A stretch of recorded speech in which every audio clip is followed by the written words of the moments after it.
A longship had no cabin, no hearth, and no corner where the weather couldn't find you.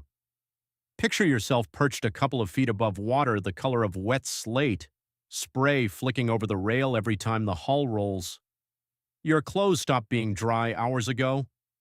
The wind has been quietly filing away your body heat all afternoon, and there's nowhere to go below, because below, on a lot of warships, is just where ballast, cargo, and your last shreds of hope are stacked.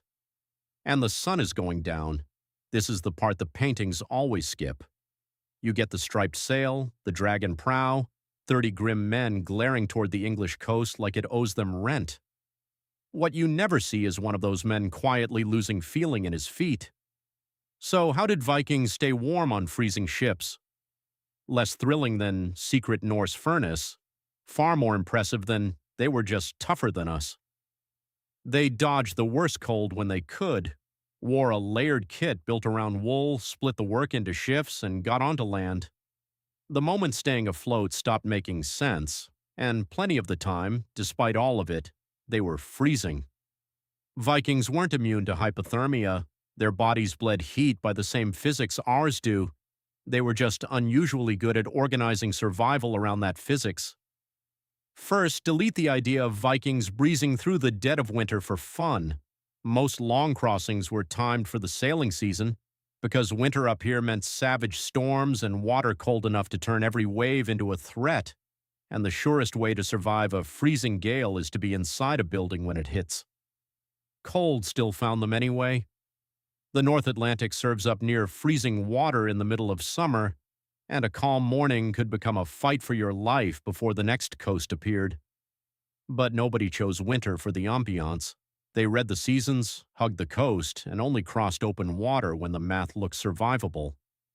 Knowing when not to sail was part of seamanship, because the ship itself gave you almost nothing to hide behind. A longship was built for speed, a shallow draft, and quick beaching. The open hull was the whole point. It let a crew move, work the sail, and land in a hurry. A roof would have added weight, caught the wind, and made the ship worse at fighting. Cargo ships were wider, but no cozier, no bunks, no cabin, no cook. The crew didn't shelter from the weather, they lived inside it, which made clothing your first and best shelter. The material that mattered wasn't a giant bearskin or a horned helmet with climate control, it was wool. Its crimped fibers trap tiny pockets of air, and trapped air is exactly what slows heat leaving your body. And, crucially, damp wool keeps some of its warmth, some, not all. Wool keeps you warm when wet gets stretched until the sweater sounds enchanted. Soaked wool turns heavy and the wind pulls heat faster. But next to fabrics that flatten and quit the second they're wet, wool buys a sailor margin, and on the North Atlantic, margin is the whole ballgame. The kit was layered, a linen base, woolen tunics, more wool, then a cloak. There was no official Viking uniform. The principle was layering because several layers trap more air than one thick slab, and you can add or open them as the work changes.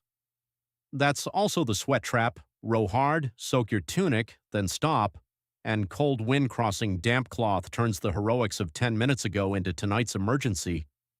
So you managed your kit before it got uncomfortable, open the cloak while you work, cinch it shut when you rest.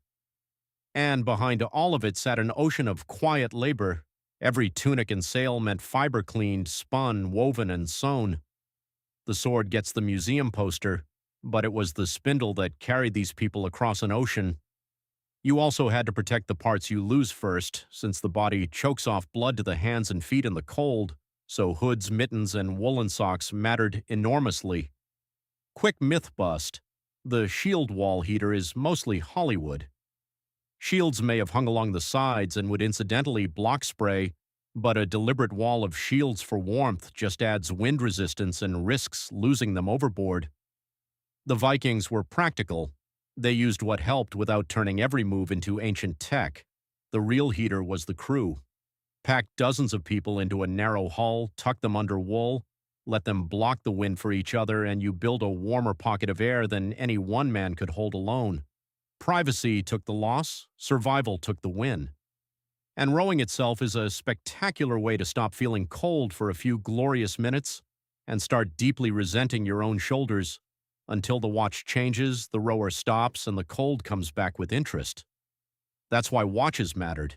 You couldn't burn out every man at once. Sleep was the dangerous part, so people bedded down wrapped in wool wherever the boat allowed. A soaked blanket is a heavy object. A dry blanket is a survival system. Getting ashore wasn't failure, it was the strategy. Those shallow hulls slid onto beaches deeper ships couldn't touch, so crews could drag the boat up, make camp, cook, and dry clothes on ground that wasn't trying to roll them into a neighbor.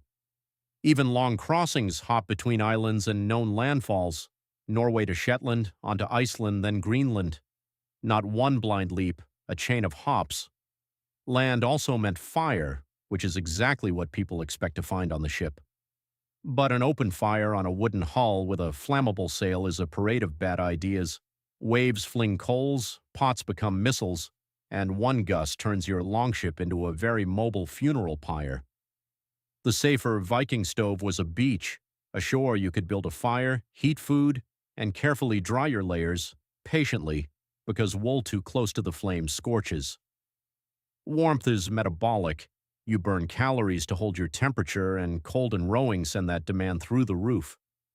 So provisions had to survive with no refrigeration, salted fish, preserved meat, butter, cheese, fat especially, for packing the most energy into the least space.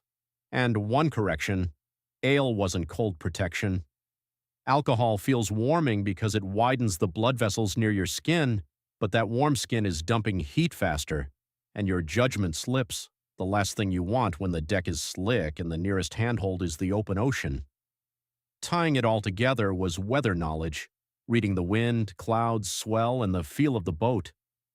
This was cultural technology, passed down through roots and stories and repeated voyages. Honestly, the most important piece of warm weather gear a crew had may have been an experienced captain saying, "We're not leaving today." Even good decisions failed. Storms blew up, sails tore, masts snapped. And once a man went into near-freezing water, everything changed. It pulls heat out far faster than cold air. Heavy garments make swimming a struggle. And there was no radio, no survival suit, no helicopter coming. Survival often came down to staying aboard and having crewmates close enough to haul you back in.